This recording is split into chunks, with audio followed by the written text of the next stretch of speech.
ছাত্ৰ-ছাত্ৰীসকল, এতিয়া আমি আহিছোঁ অন্যৰ প্ৰতি ব্যৱহাৰৰ। তোমালোকক ইয়াতে 1 নম্বৰত দিয়া হৈছে অতি চমু উত্তৰ দিয়া। নম্বৰ 1 কুৱেশ্যন কৈছে সাৰথি পুথিখন কাৰ ৰচনা? আমি এনচাৰত দিম সাৰথি পুথিখন সত্যনাথ বৰাৰ ৰচনা। নম্বৰত দিছে কি নজনা নিমিত্তে বহুত মানুহে জীৱনত নানাবিধ উপদ্ৰৱ ভুগিবলৈ পায়। ইয়াতে তোমালোকক আনচাৰত দিয়া হৈছে মানুহে মানুহৰ লগত কেনেদৰে ব্যৱহাৰ কৰিব লাগে আৰু কেনেকৈ চলিলে সংসাৰত সুখ সন্তোষ কাল নিয়াব পাৰি তাক নজনাৰ বাবে মানুহে জীৱনত নানাবিধ উপদ্ৰৱ ভুগিবলৈ লগা হয়। আৰু ছাত্ৰ-ছাত্ৰীসকল তোমালোকক গ নম্বৰত দিয়া হৈছে কোনটো শ্ৰেণীৰ মানুহৰ শুক্ৰ খৰ? আনৰ লগত কেটেৰা মাৰি কটা কোৱা খিংখিঙীয়াই শ্ৰেণী মানুহৰ শুক্ৰ খৰ। গ নম্বৰত কুৱেশ্যন দিছে সহজ ব্যৱহাৰ অনুপান কি?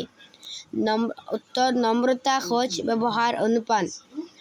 আৰু ইয়াতে তোমালোকক দিয়া হৈছে মনত অহংকাৰ ৰাখি মুখত নম্ৰ হলে মানুহক কি কৰা হয়? তোমালোকে আনচাৰ দিবা মনত অহংকাৰ ৰাখি মুখত নম্ৰ হলে মানুহক চলনা কৰা হয়। প্ৰথম নম্বৰত দিয়া হৈছে তোমালোকৰ এই শ্ৰেণীৰ মানুহৰ স্বভাৱ নিচেই পাতল। ইয়াত কোনটো শ্ৰেণীৰ মানুহৰ কথা কোৱা হৈছে? তোমালোকে উত্তৰত লিখিবা যি শ্ৰেণীৰ মানুহে আনৰ গুপ্ত কথা লুকাই ৰাখিব নোৱাৰে সেই শ্ৰেণীৰ মানুহৰ স্বভাৱ নিচেই পাতল বুলি লেখকে কৈছে। দ্বিতীয় নম্বৰত দিয়া হৈছে কাৰ লগত সম্বন্ধ ৰাখিলে সততাক প্ৰশ্ৰয় দিয়া হয়? আনচাৰ হ'ব সৎ মানুহৰ লগত সম্বন্ধ ৰাখিলে সততাক প্ৰশ্ৰয় দিয়া হয়। ছাত্ৰ-ছাত্ৰীসকল ইয়াতে তোমালোকক বৰ্গত দিয়া হৈছে বহল ব্যাকৰণ পুথিখন কাৰ ৰচনা? তোমালোকে উত্তৰত লিখিবা বহল ব্যাকৰণ পুথিখন সত্যনাথ বৰা দেৱৰ ৰচনা বা সত্যনাথ বৰাৰ ৰচনা এনেকৈ দিলে হ'ব বা সত্যনাথ বৰা দেৱৰ ৰচনা। তেনেহ'লে তোমালোকে ছাত্ৰ-ছাত্ৰীসকল বৰাদেৱৰ হ'লে মিলিব তেনেহ'লে তোমালোকে বৰাদেৱৰ ৰচনা লিখিব পাৰিবা। ইয়াতে 2 নম্বৰত তোমালোকক দিয়া হৈছে চমুকৈ বুজাই লিখা। 1 নম্বৰত তোমালোকক কুৱেশ্যন দিছে ব্যৱহাৰ প্ৰণালীক সামান্য কথা বুলি কিয় উল্লেখ কৰিব নোৱাৰি? আনচাৰ হ'ব ব্যৱহাৰ প্ৰণালীক সামান্য কথা বুলি উল্লেখ কৰিব নোৱাৰি কাৰণ মানুহৰ প্ৰতি মানুহে কৰা আচাৰ ব্যৱহাৰৰ ওপৰত সমাজ জীৱনৰ সুখ আৰু শান্তি নিৰ্ভৰ কৰে। আচাৰ ব্যৱহাৰ বেয়া হলে জীৱনত নানা উপদ্ৰৱ ভুগিব লগা হয়। বহুতো চৰিত্ৰৱান মানুহেই অসৎ ব্যৱহাৰৰ ফলত আন মানুহৰ গৰিহণাৰ পাত্ৰ হয় আকৌ বহুত কপটীয়া চলাহী মানুহেই সৎ ব্যৱহাৰৰ ফলত মানুহৰ মৰমৰ পাত্ৰ হয়। খ নম্বৰত তোমালোকক দিছে কুৱেশ্যন বিনয় বাবদ দান কৰিব লাগে বুলি জ্ঞানীসকলে কিয় কৈছে? আনচাৰ লিখিবা বিনয় মানে নম্ৰতা। নম্ৰতাই মানুহক মানুহৰ ওচৰত মৰমীয়াল কৰি তোলে। বিনয়বাবক অলংকাৰৰ লগত তুলনা কৰিব পাৰি।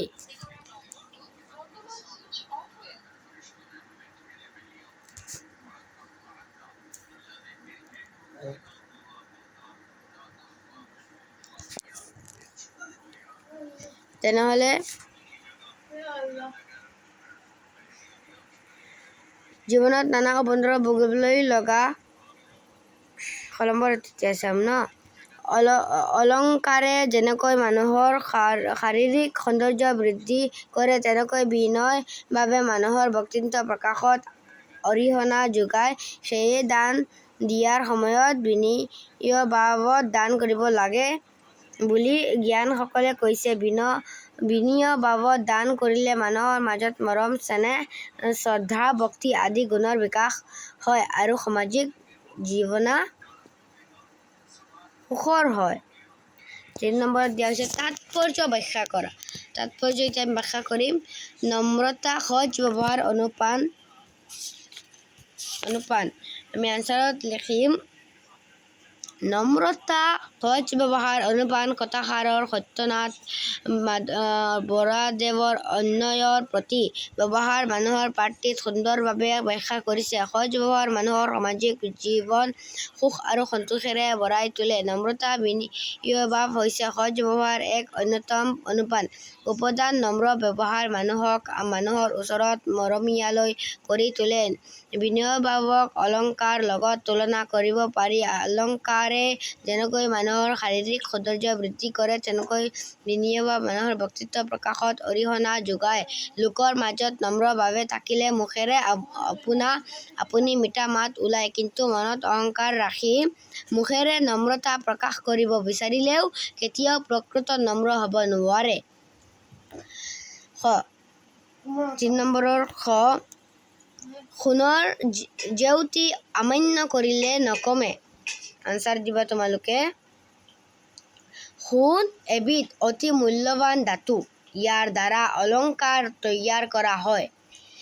ই অতি উজ্জ্বল। ইয়াৰ উজ্জ্বলতাক কোনেও অস্বীকাৰ কৰিব নোৱাৰে আৰু অস্বীকাৰ কৰিলেও সোণৰ মূল্য নকমে। সোণৰ উপমাটিৰ দ্বাৰা লিখকে ইয়াক বুজাব খুজিছে যে মানৱন্ত অৰ্থত গুণী লোক সদায় মানুহৰ ওচৰত মৰম সন্মান আৰু গুৰুত্ব পায়। কিছুমান মানৱীয় গুণ যেনে নম্ৰতা, অকপট আচৰণ, দয়া, পৰোপকাৰ আদিয়ে মানুহক মান্যৱন্ত কৰি তোলে। কিন্তু সমাজত এনে কিছুমান লোক আছে যিসকল মানৱীয় লোকৰ কথা অমান্য কৰিলে আৰু জোক পেলাই তেনে লোকৰ লগত ছল কৰিব বিচাৰে। কিন্তু তেনে কৰিলে মানৱন্ত লোকৰ গুণ অকণো নকমে। ঠিক সোণৰ দৰে, যাৰ গুণ অস্বীকাৰ কৰিলেও ইয়াৰ মূল্য হ্ৰাস নাপায়। এতিয়া তোমালোকক ৪ নম্বৰত দিয়া হৈছে ৪ নম্বৰত দিছে বিপৰীতাৰ্থক শব্দ লিখা। ইয়াতে আমি লিখিম ১ নম্বৰত দিছে সুখ, সন্তোষ, সহজ চৰিত্ৰ, কপটীয়া, মিঠা, বিনয়, নম্ৰতা, লঘু, উচ্চ, নিন্দা, গুপ্ত, দোষ, গহীন, আদ্যৱত। উত্তৰ হ'ব সুখ দুখ, মিঠা তিতা, সতে অসন্তোষ, বিনয় উগ্ৰ, সহজ অসহজ, নম্ৰতা উগ্ৰতা, চৰিত্ৰৱন্ত চৰিত্ৰহীন, লঘু ঘোৰ, কপটীয়া উদাৰ, উচ্চ নীচ, নিন্দা প্ৰশংসা, গহীন পাতল, গুপ্ত প্ৰকাশ্য, আদ্যৱন্ত দৰিদ্ৰ, দোষ নিৰ্দোষ। ৫ নম্বৰত দিছে বাক্য ৰচনা কৰা। বাক্য ৰচনাত দিছে চকুৰ কুটা আৰু এটা দিছে পেটত কটা ৰাখ। আমি ১ নম্বৰত যিটো দিছে চকুৰ কুটা, এইটো লিখিম শুক্ৰ দেখিব নোৱাৰা। আনৰ অপকাৰ কৰি ফুৰা মানুহ আনৰ চকুৰ কুটা দাঁতৰ শাল হৈ পৰে। আৰু এটা দিছে পেটত কটা ৰাখ, ক'বলগীয়া কথা ব্যক্ত নকৰি মনতে ৰাখা। আনৰ গুপ্ত কথা প্ৰকাশ নকৰি পেটত কটা ৰাখিব পাৰিলে মানুহৰ শত্ৰুতা কমে। পিছত দিছে তোমালোকক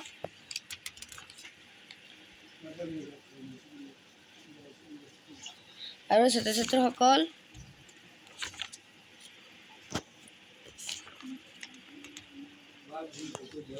তোমালোকক শব্দাৰ্থ আৰু টোকা মই এইবিলাক তোমালোকক দি যাম।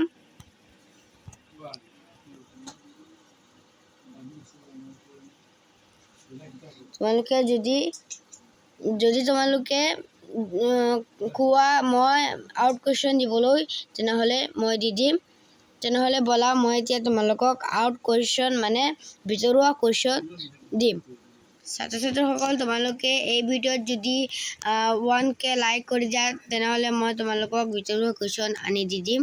তেনেহ'লে ব'লা আজিৰ কাৰণে ইমানেই। আমি আৰু এটা ভিডিঅ'ত তোমালোকৰ লগত কথা পাতিম। Thank U.